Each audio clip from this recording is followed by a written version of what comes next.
maanta saaka 2 saac oo ay tahay Febraayo 11 waxaa la qisaasay 2 nin oo dambiilayaashii ahaa oo Cabdifataax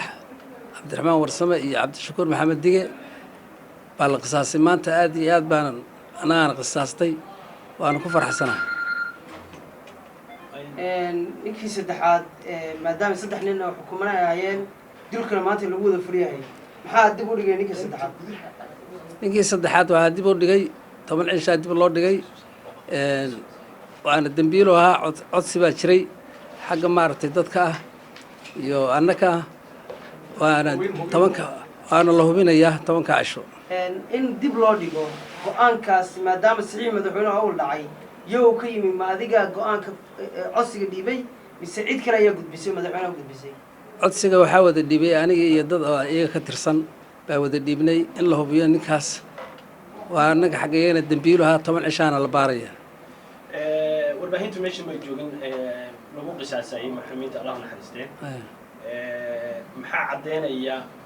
baraha bulshada hadallo kala duwan baa ku jira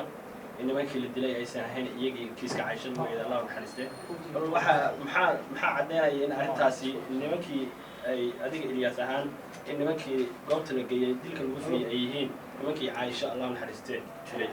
nimankii Caysha dilay waa wada qaanay daris baanu ahayn waanu wada hadalnay xataa waa iscafinay cafis bay iga dalbadeen iyagoo tiirka gaariga saaran gaal shiraha aakhirama baa war jiraa baan ku yiri tiirkaana la geeyay waana la dilay labadiiba adigu goobjoog ma ahayd meesha lagu dilay goobjoog baan ahaa hataa markay dhinteen dhuunta iyo gacanta waa ka taabtay ninka haray cadaymo iyo awl waxa jiray in ay isaga iyo walaalkiisu la yiri DNA iskaga mid yihiin marka haddii ay dhacdo in ninkaasi uusan la yiraahdo dib loo noqdo oo la yiraahdo laba walaalo DNA ga isku mid bay noqon karaan ma ku qanci doontaa maxkamaddu ay dib ugu laabato go'aankaas DNA gu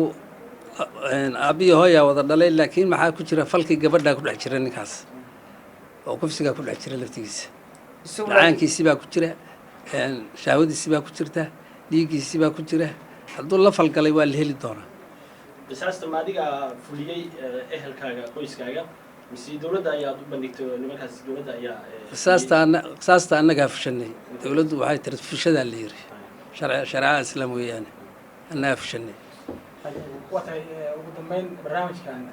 iyo qaabka uu dhacay dhinaca dawladda iyo aragtida dareenkaaga ku aadan ugu dambeyn dareenkaygu aad iyo aad buu faahan yahay Soomaali weynna waa u mahadinayaa dadkii dambigaas galay Caasha Ilyas aadan ka galay waa la toogtay 2 nin ninna waa dambeeya oo 10 cisho ayuu xirnaanaya haddii ay noqoto in ninkaasi ay laga wada hadlo oo maxkamaddu ay go'aankeeda gaadho adiga Ilyas ahaan ma qorshuhu ma kugu jiraa ninkaas inaad cafisid haddii kiiskaas lagu helo oo aad magdhow ka qaadatid ama aad qisaasatid baaris baa lagu jiraa kaas baaristaas haddii DNA la qaado kale waa arkaynaa haddii wada hadal u yimaadana waa arkaynaa laakiin 10 cisho loo dib waa xiran yahay fariin maxaa uga diraysaa guud ahaan dadka ku dhageysanaya oo telefishinada ku daawanaya adigoo si faahfaahsan uga hadlaya arrintan waxay ahayd arrin muxuu ahaayey ummadda oo dhan ay sugaysay maantana aan filayno in ay noqon doonto lagu qanco aysan dhici doonin gabar dambe oo muxuu ahaayey ay dhalinyarada ay fal noocaas kula kacaan marka guud ahaan adigoo soo xoorinaya Ilyas kaaga mahad celinaynaa bal guud ahaan dadka waxa u cabirtaa kiiskan sidoo ahaa iyo in maxaa laga baran karaa kiiskan waxaa laga baranayaa 10 xoog leh gabdhaha Soomaaliyeedna waa badbaadahayaan una dhacay kiiskan waana la badbaadhayaa ummadda Soomaaliyeedna waa u sheegaya gidwood maxkamadda